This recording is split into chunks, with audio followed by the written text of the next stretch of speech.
काश्मीर का दर्रा दर्रा वंदे मातरम बोलेगा। सुनना, काश्मीर का दर्रा दर्रा वंदे मातरम बोलेगा।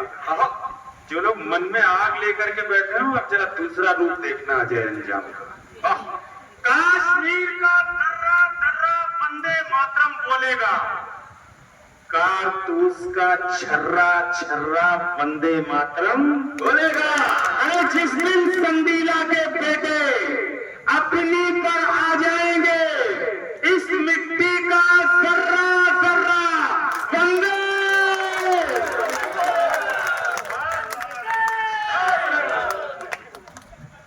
वाह, अजय अंजाम वो कवि है जिनको सुनकर बिहारी लाल जैसे चिमिरखी कवि को भी जोश आ जाता है। बहुत अच्छे से सुन रहे हो आप लोग। इन दिनों एक कविता मेरे हिस्से में आई है, अद्भुत है। जो महाराणा प्रताप, जिनको आप जानते हैं, मेवाड़ के गौरव, राजस्थान के गौरव, जिन्होंने भारत के पहचान को पौरुष और पराक्रम का पर्याय दिया, उन महाराणा प्रताप के घोड़े चेतक पर एक कविता मैं आपको सुनाना चाहता हूँ। ये कविता मेरे लिए कविता नहीं, एक साधना है, एक यज्ञ है, एक हवन है। अद्भुत है। अगर आप लोग मन से सुनने की स्थिति में हो, अगर मेवाड़ के उस पौरुष, भारत के उस पराक्रम पर आपकी दृष्टि हो, हृदय कभी उसके लिए धड़कता हो, तो जरा एक बार तालियां बजा करके मुझे सूचित करें। मैं चेतक आपके सामने निवेदित करूंगा। उतर जाएगा, संडीला में आ जाएगा। मेरा मन और प्रार्थना सिर्फ इतनी सी है कि ये हवन मैं शुरू कर दूं, इसमें आहुति डालना शुरू कर दूं, उसके बाद कोई उठना मत। क्योंकि मैं जब इसको पढ़ता हूं तो मैं पूजा के भाव में होता हूं, साधना के भाव में होता हूं। आप अगर जुड़ जाएंगे तो फिर गारंटी है कि मैं उठने किसी को नहीं दूंगा। 5 मिनट मेरे साथ जुड़ जाना, क्योंकि ऐतिहासिक कविता है। कविता क्या है? कहानी है एक ऐसे घोड़े की जिसने अपने मालिक के लिए अपनी जान न्यौछावर कर दी, अपने प्राण न्यौछावर कर दिया। बस उस चेतक को ध्यान में रखना। श्याम नारायण पांडे जी ने अद्भुत कविता लिखी, आप सबके ध्यान में होगा। आप सबने चेतक को सुना होगा। राणा की पुतली फिरी नहीं तब तक चेतक मुड़ जाता था। सबने उस कविता को पढ़ा होगा। मैंने अपने नए परिदृश्य में इस कविता को जिया है।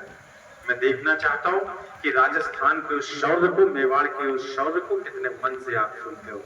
एक छंद से निवेदित करता हूं, हल्दी घाटी का युद्ध हिंदुस्तान के अन्य युद्धों से कैसे अलग था। जो बड़े लोग बैठे अजय भैया, आप सबसे निवेदन है मन के साथ सुन लेना। अभी तक मैंने बहुत कोशिश की, आप आके लगाए, हंसे, लेकिन अब एक कविता जो जरूरी है, मंच के इस मोड़ पर वीर रस और देश की उन तमाम उपलब्धियों को, उन बड़े लोगों को याद करना जरूरी है, जिससे कल जब भारत को जरूरत हो तो हम बता सके कि हमारे देश में ऐसे बेटे भी पैदा। बहुत बढ़िया।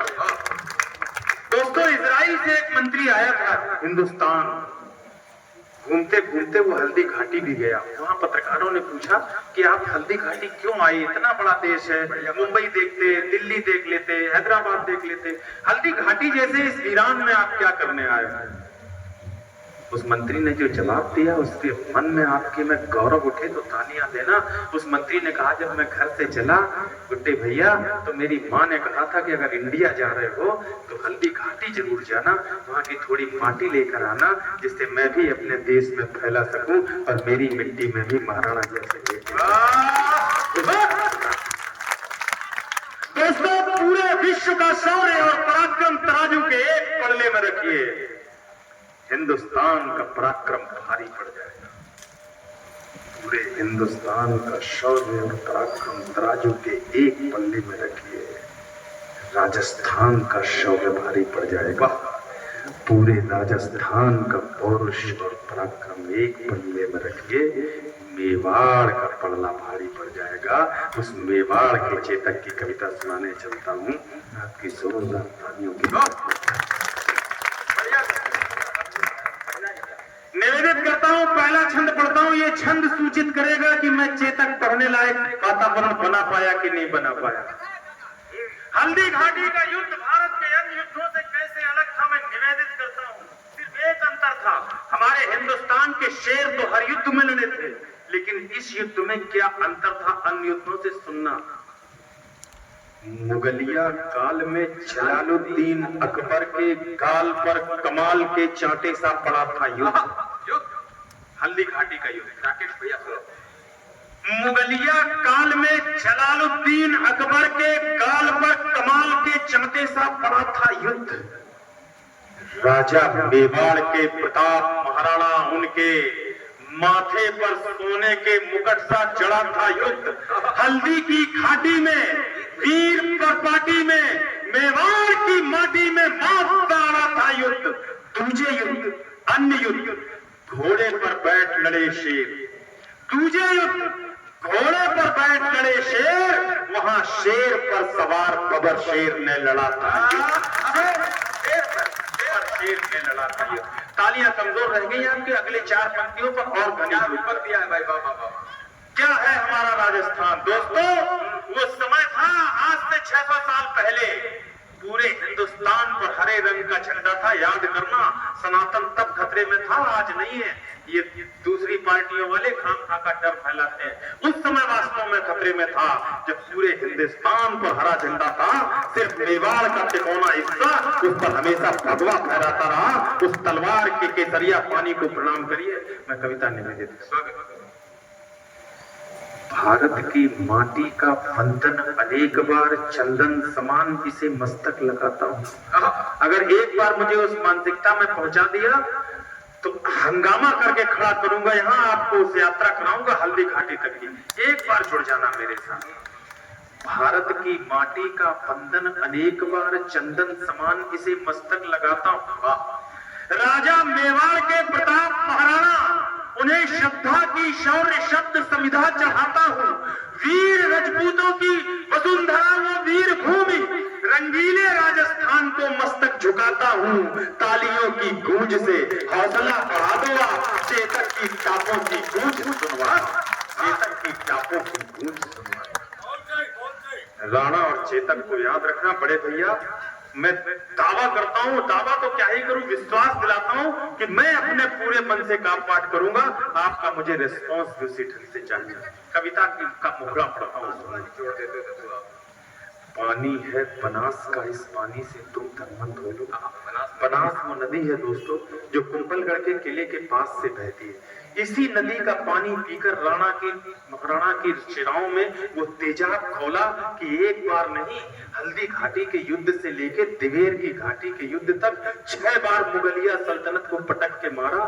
तब इस हिंदुस्तान में कोई जब उल्टे हाथ से ये इतिहास में लिखता है अकबर द ग्रेट, अकबर महान, तो मेरे जैसे कवि को पीड़ा होती है। आज कंडीला के महावीर के इस झंडा मेला के मंच पर खड़े होकर अजय अंजाम आपको साक्षी मानकर एक घोषणा करना चाहते हैं। अगर समर्थन हो तो पूरे सदन तालियां देना। पूरे इतिहास में लिखा गया अकबर द महान, अकबर द ग्रेट। मैं आज कहता हूं इस कंडीला के मंच पर, इस पूरे इतिहास में, पूरे भारतवर्ष की हिस्ट्री में अगर कोई एक शख्स ग्रेट था, एक शख्स महान था, तो वो अकबर द ग्रेट नहीं, हमारा महाराणा प्रताप महान था। उसके लिए कविता सुनाने को पानी है बनास का, इस पानी से तुम तनमन धो लो। इस बहादुरी की धरती में तुम पौरुष की फसलें बोलो। तुम वीर पुत्र हो वीरों के, वीरों जैसे निर्भय डोलो। बस एक धर्म है देशभक्ति, तुम इसके अनुयायी हो लो। है प्यार अगर इस धरती से, पहली बार निवेदन करता हूँ, 4 बार आप सब साथ बोलोगे। पहली बार निवेदन करता हूँ, है प्यार अगर इस धरती से, तो फिर दोनों बाजू खोलो। राणा चेतक के साथ साथ भारत माता की। कौन थे महाराणा प्रताप? निवेदित करता हूँ, जो सूरज के आगे चलता, अरुणी जो पहले निकलता है, प्रभा आती है, जिसके आने से उषा आती है। जो सूरज के आगे चलता वो उस रथ का हकवैया था। जो नाव डूबती जाती थी वो उसका प्रबल खिलवैया था। उस नर नाहर ने मातृभूमि का पूरा कर्ज उतारा था। राणा प्रताप मेवाड़ गगन पर चमका एक सितारा था। ये उदय सिंह राणा का सुत। उदय सिंह का नाम सुना है?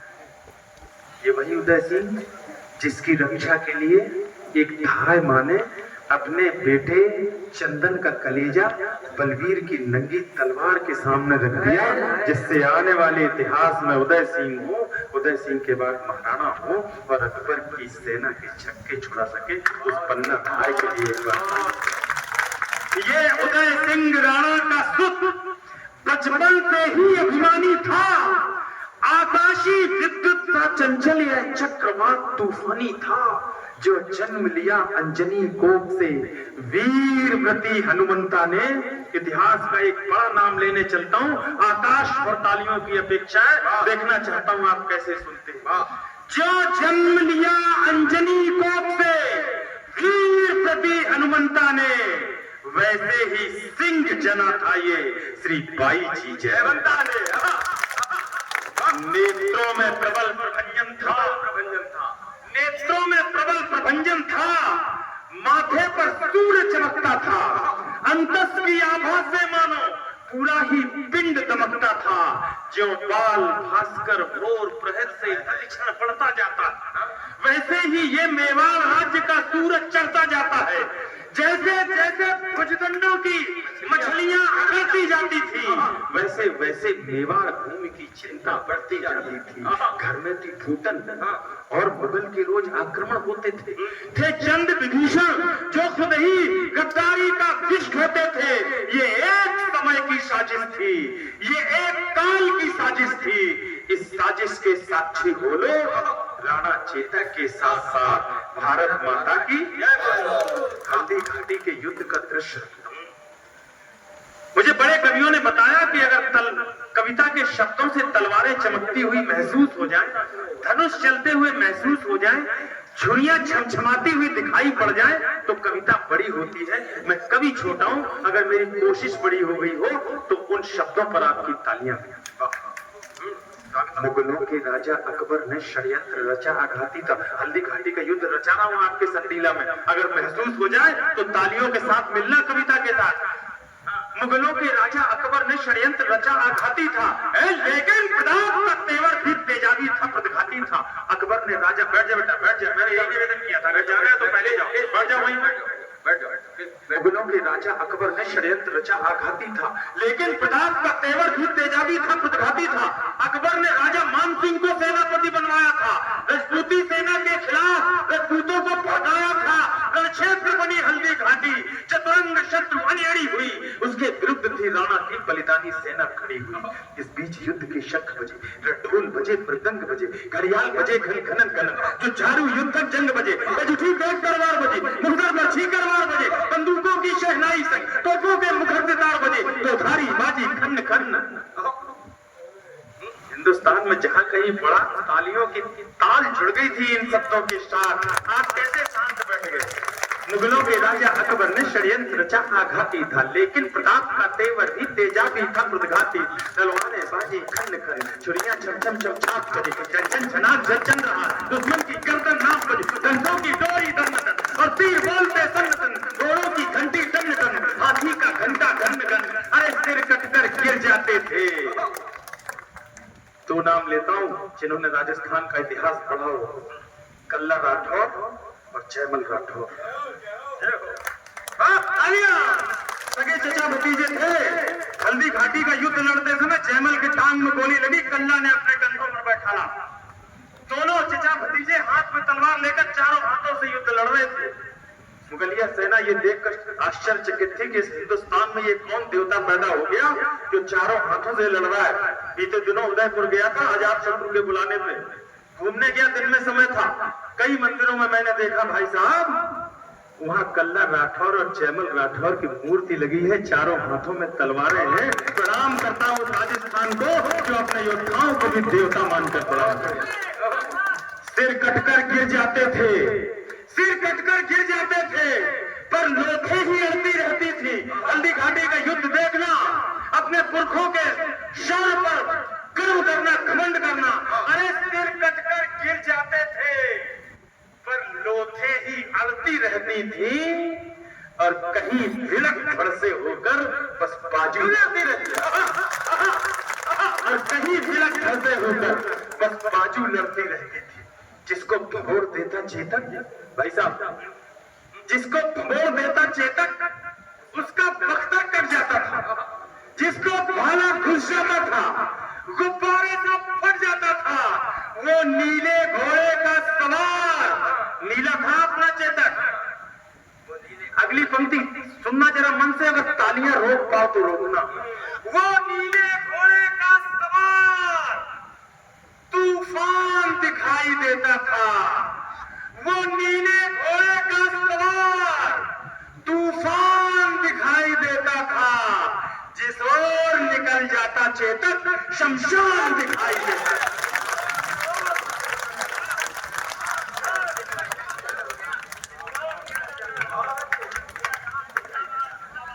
जिस ओर निकल जाता चेतक शमशान दिखाई देता था, वो नीले घोड़े का सवार। सुनना, अब चेतक को यहाँ ना बची हुई जगह महसूस हो जाए तो सुनना।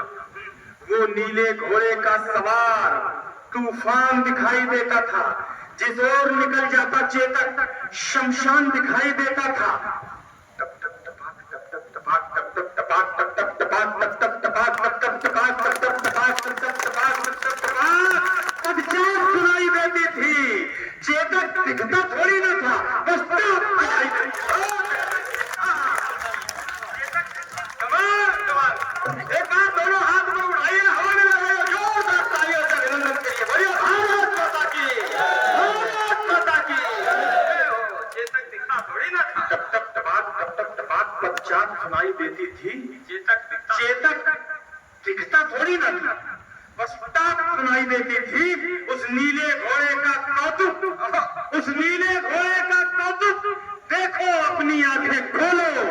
राणा चेतक के साथ साथ भारत माता की। युद्ध का अगला दृश्य इससे भी खतरनाक, सुनना। भैरव बन गया त्रिशूल, भैरव बन गया त्रिशूल, आप दोधारी चंडा बन बैठे। फिर रक्त बीज बन गए मुगल, परछी चामुंडा बन बैठी। बैरी को तक्षक थे प्रताप, फुंकार बन गया था चेतक। थी सूखी घास मुगल सेना, अंगार बन गया था चेतक। अब मुगलों की अभिमानी घुड़की सुल्तान खान एक योद्धा था अकबर के लश्कर में। हिंदुआ बच्चों को, सनातन बच्चों को देखता था तो दोनों हथेलियों के बीच 3 महीने 4 महीने 5 महीने 6 महीने 1 साल के बच्चों के, सनातन बच्चों की मुंडियां ऐसे हथेली में लेकर के दबा देता था। इतना दुर्धर्ष चकनाचूर कर देता था। अकबर को बड़ा घमंड कि इतने दुर्धर्ष योद्धा से कौन जीतेगा। मेवाड़ के पन्ने पलटना इतिहास के। हल्दी घाटी के युद्ध में फंस गया अपने राणा के सामने। 5 मिनट राणा ऐसे खेले जैसे बिल्ली चूहे के साथ खेलती है। 6वें मिनट में घोड़े से छलांग लगाई, अपनी दुधारी का ऐसा प्रहार किया, सुल्तान खान का कवच कटा, माथा कटा, मुंह कटा, सिर कटा, धड़ कटा। घोड़े के भी 2 टुकड़े होकर रण क्षेत्र में पड़े थे उस राणा प्रताप।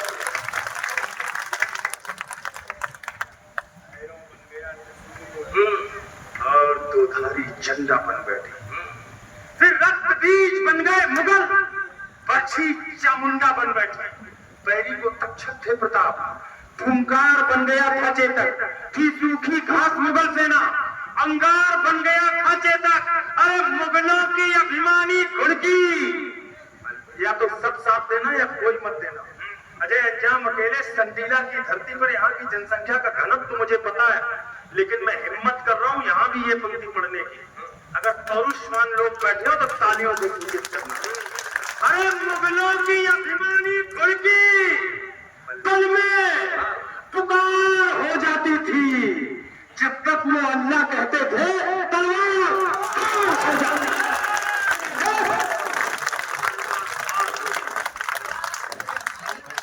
तालियां कमजोर रहेगी। 1-2 बच्चे लगे मुझे कि दिल से बजा रहे, बाकी लगा कि फॉर्मेलिटी कर रहे हैं। मुगलों की अभिमानी घुड़की पल में पुकार हो जाती। जब तक वो अल्लाह कहते थे तलवार पार हो जाती थी। बैरी के सर पर था चेतक, आंखों के आगे था चेतक, हाथी के ऊपर था चेतक, छाती के भीतर था चेतक। छल में चेतक, चल में चेतक, थल में चेतक, पल में चेतक। लोहू की नदियां बहती थी, नदियां की गलगल में चेतक। पानी पर चेतक दौड़ रहा, चेतक चलता अंगारों में। पानी पर चेतक डोल रहा, चेतक घुस गया। मेरा क्या बात है, सलूट करता हूँ। ऐसे बोलना चाहिए चेतक। थल में चेतक, चल में चेतक, छल में चेतक, पल में चेतक लोगों की नदियां बहती थी, नदिया की कलकल में चेतक पानी पर चेतक दौड़ रहा, चेतक चलता अंगारों में, पानी पर चेतक डोल रहा, चेतक घुस गया विचारों में। अरे राणा पर होता बार अगर, निपुणता देखना चेतक की। और आधी पंक्ति बोलेगा संडीला, आधी पंक्ति अजय अंजाम, आधी पंक्ति संडीला। राणा पर होता बार अगर, गुड्डू भैया आपको बोल रहा है, राणा पर होता बार अगर तो तुरंत झुकाई देता था युद्ध के बीच। अगली पंक्ति आप बोलोगे, राणा पर होता वार अगर तो तुरंत झुकाई देता था, यदि यहां डूब जाता चेतक बाहर निकल देता था। प्रणाम करता हूं, सैल्यूट करता हूं। जरा 2 मिनट तक तालियां देखना चाहता हूं। अरे राणा पर होता वार अगर तो तुरंत झुकाई देता था, यदि तो वहां दिखाई देता था। एक पंक्ति जादू भरी कुर्सी पकड़ के रखना, नहीं तो साथ छोड़ देंगे।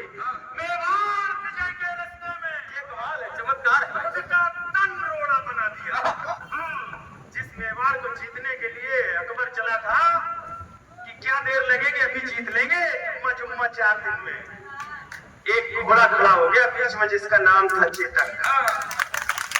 पूरी हैसियत लगा दी, 600 साल गुजर गए, आज तक मेवाड़ कभी परतंत्र नहीं हुआ। तब कहता हूं, मेवाड़ विजय के रास्ते में चेतक ने, और पंक्ति अगर जादू भरी हो, आनंद आ जाए तो जरा तालियां देर तक बजाना। मेवाड़ विजय के रास्ते में खुद का तन रोड़ा बना दिया। मेवाड़ विजय के रास्ते में खुद का तन रोड़ा बना दिया। चेतक योद्धा बन गया और मुगलों को घेरा।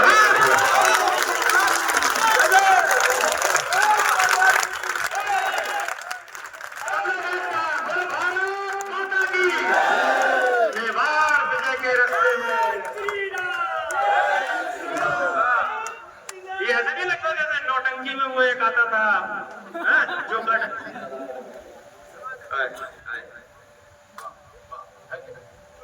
मेवाड़ विजय के रास्ते में खुद का तन रोड़ा, मेवाड़ विजय के रास्ते में खुद का तन रोड़ा बना दिया।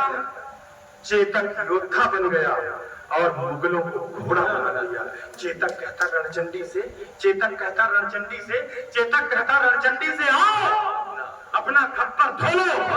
राणा चेतक के साथ साथ भारत माता की बाघ मुक्त नीली आंधी, बाघ भी नहीं लगी थी चेतक के, बाघ माने लगाम नहीं थी, बाघ मुक्त नीली आंधी मर्जी से पांव उठाता था। राणा के एक इशारे पर चेतक फौरन मुड़ जाता था। बैरी सेना के सागर में चेतक तैराकी करता था, जाते जाते मो जाता था, बेहद चालाकी करता था। जिसके सीने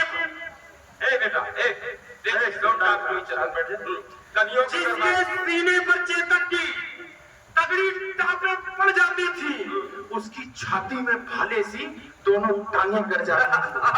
तभी अचानक मानसिंह हाथी सवार नजर आया। राणा के सिर चेतक की भी आंखों में खून उतर आया। राणा कोई कौतुक करते, इससे पहले वह घूम गया। अगली टांगों का प्रबल वार हाथी का मस्तक चूम गया। अरे आघात अश्व का भारी था, सहकर हाथी लड़खड़ा उठा। इतने में राणा का भाला विद्युत जैसा गड़गड़ा उठा। गद्दार गद्दार, राजपूती थे ना, तब कह रहा है राणा, गद्दार ठहर जा, पूर्ण हुए सब पाप तुम्हारे लगते हैं। अगली पंक्ति में लगे कि सेना के युद्ध के मैदान में खड़े होकर कोई क्षत्रिय ऐसी हुंकार भर सकता है तो जरा पूरा सदन तालियां दे। गद्दार ठहर जा, पूर्ण हुए सब पाप तुम्हारे लगते हैं। तू भूल गया रण कौशल में हम पाप। मच गई खलबली मुगलों में, मच गई खलबली मुगलों में, मच गई खलबली मुगलों में। राणा राणा का शोर उठा घनघोर समर के अंधकार में, जैसे कोई घोर उठा। आगे करुणा का सागर है, आगे करुणा का सागर है। इस करुणा में थोड़ा रो लो। राणा चेतक के साथ साथ भारत माता। दोस्तों, कविता का अंतिम बंद निवेदित करना चाहता हूं। ये बंद मैंने स्याही से नहीं अपने आंसुओं से लिखा है। अगर जाते हुए चेतक का दर्द, उसका शौर्य, उसका मन, उसकी आत्मा आप तक पहुंचे तो मुझे विदा करते समय इतनी देर तक तालियां बजाना कि मैं औरैया तक पहुंचूं, तब तक उसकी गूंज मेरे कानों में। अंतिम बंद निवेदित करता, राणा के प्रबल प्रहारों का न तोड़ दिखाई देता था, न हल्दी घाटी में चेतक का जोड़ दिखाई देता था। संख्या बल में अकबर का दल राणा के दल से भारी था। 1/7 का रेशियो था। 7 मुगल थे, 1 भारतीय सेना, 1 मेवाड़ी। संख्या बल में अकबर का दल राणा के दल से भारी था। हजारों घाव लगे थे पर राणा का हमला जारी था। घिर गया श्रृंगारों में नाहर, राणा को संकट बूझ गया। पर एक लिंग का हदीपुर गोधारी लेकर जूझ गया। इतने में झाला आ पहुंचे। झाला मन्ना, झाला मान सिंह, बड़ी सागरी के रहने वाले, देखने में बिल्कुल महाराणा प्रताप जैसे लगते थे। राणा प्रताप के पास आए झाला मन्ना। उन्होंने कहा, राणा, युद्ध की परिस्थितियां गंभीर है। इस हिंदुस्तान को तुमसे कल भी आशा है। आज तुम ऐसा करो, अपना छत्र, अपना कवच और कुंडल मुझे दे दो। आज तुम्हारी जगह मैं युद्ध करूंगा। तुम कल भारत की रक्षा करने के लिए मैदान से बाहर निकल जाओ। आज के लोग माय कूल डॉट कहने वाले, माय कूल डूड कहने वाले क्या दोस्ती करेंगे? दोस्ती की परिभाषा, दोस्ती की परिभाषा तो वहां पढ़ो जहां सामने खड़ी हुई मौत को अपने अंग पर वर्ण करते हुए एक दोस्त दूसरे दोस्त से कहता है, भाई तू निकल जा, आज तेरे स्थान पर युद्ध में मैं अपनी कुर्बानी।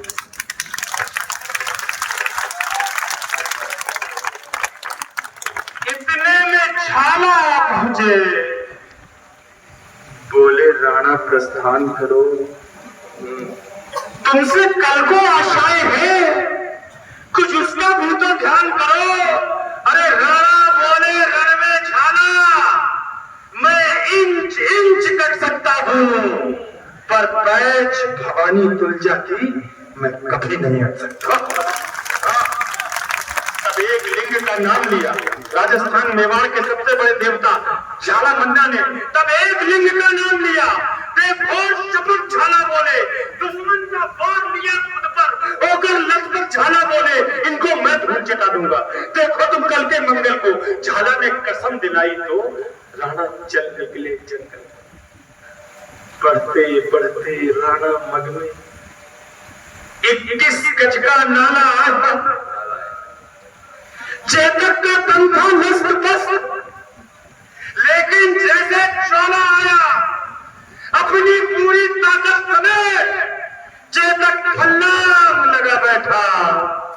राणा की रक्षा करने को अंतिम छलांग लगा।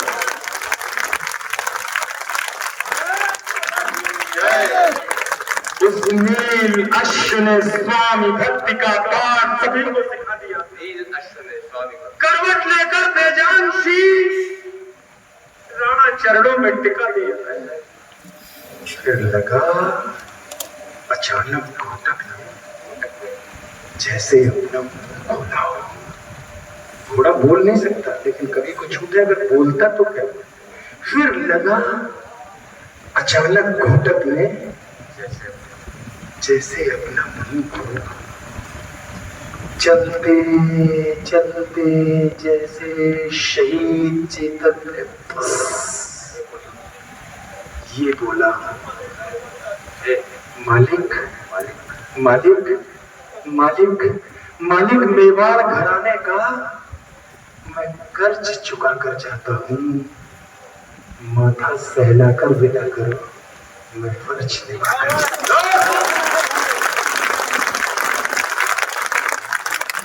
बस एक प्रार्थना है स्वामी, बस एक निवेदन है स्वामी, शत्रु का सिद्ध षड्यंत्र न हो जब तक चेतक की याद रहे। मेवाड़ मेरा परतंत्र, चेतक मेरे बेटे भैया, चेतक मेरे बेटे भैया, हाँ लाल वीर चीतकार उठा। चेतक को बाहों में भरकर वो घायल शेर पुकार उठा। चेतक, तेरी बलिदान कथा हिंदुस्तान भी गाएगा, गाएंगे श्याम नारायण भी, हर नौजवान भी गाएगा। चेतक, तेरी सौगंध मुझे। आज से 600 साल पहले एक कसम खाई थी हमारे हीरो ने, हिंदुस्तान ने 600 वर्ष निभाया, मेवाड़ पर कभी वो नहीं हुआ जो अकबर चाहता था। चेतक, तेरी सौगंध मुझे। और अगर हिंदुस्तान ने निभाया हो और सब मानते हो, बड़ी ताली लगेगा, आवाज बहुत मेरी नीची होगी, बात बड़ी होगी। चेतक, तेरी सौगंध मुझे, दुश्मन का नाम नहीं होगा। चेतक, तेरी सौगंध मुझे, दुश्मन का नाम नहीं होगा। जब तक ये राणा जिंदा है, मेवाड़ गुलाम नहीं। और एक वचन मेरा भी है, क्योंकि बड़े एक के साथ एक फ्री संडीला में, लखनऊ में, हरदोई में कहीं ना कहीं आपने राणा प्रताप की स्मारक, स्टैच्यू, मूर्ति जरूर देखी। ऐसा कोई हिंदुस्तानी बेटा नहीं होगा जिसने राणा का स्टैच्यू न देखा। उस स्टैच्यू से मैंने एक रिसर्च करके एक पंक्ति गढ़ी है जो इस कविता की अंतिम पंक्ति है, आज के मेरे काव्य पाठ की अंतिम पंक्ति है। अगर आपको लग जाए कि हाँ अजय ने सही रिसर्च कर दिया, तो हिंदुस्तान ने तो खड़े हो करके तालियां बजाई। मुझे पता नहीं संडीला कैसे सुनेगा। अंतिम पंक्ति निवेदन करता हूँ, संडीला को जो मनो उस तरह से मुझे रिवार्ड करेगा। अनुभूत हो जाए। चेतक, तेरी सौगंध मुझे, दुश्मन का नाम नहीं होगा। जब तक ये राणा जिंदा है, और एक वचन मेरा भी है और एक शपथ मेरी भी है, जिसकी प्रतिपूर्ति नहीं होगी। चेतक, तेरे बगैर राणा की कोई मूर्ति नहीं। सलाम करता हूं नौजवान दोस्तों, जिन्होंने खड़े होकर तालियां बजाई, उनका अभिनंदन करता हूं। जितने लोग इस कविता के साथ जुड़े, उनका अभिनंदन करता हूं। जितने लोगों ने अपने पैरों को तकलीफ दी, उनको नमन करता हूं। एक बार दोनों हाथ उठा करके जोर तक तालियां चेतक के लिए बजा दीजिए। मेरे साथ बोल दीजिए, भारत माता की, भारत माता की, जय शिवा सरकार की। इसके साथ बोलते हैं जय राणा प्रताप की, जय शिवा सरकार की, जय शिवा सरकार की। बहुत बहुत अभिनंदन संडीला, बहुत बहुत आभार, बहुत स्नेह, बहुत जोरदार तालियां बजा करके अभिनंदन करिए। सच मानिए, जो आदमी इतनी देर से लगातार संचालन में मेहनत कर रहा है, मैं कुछ लोग कम हो जाते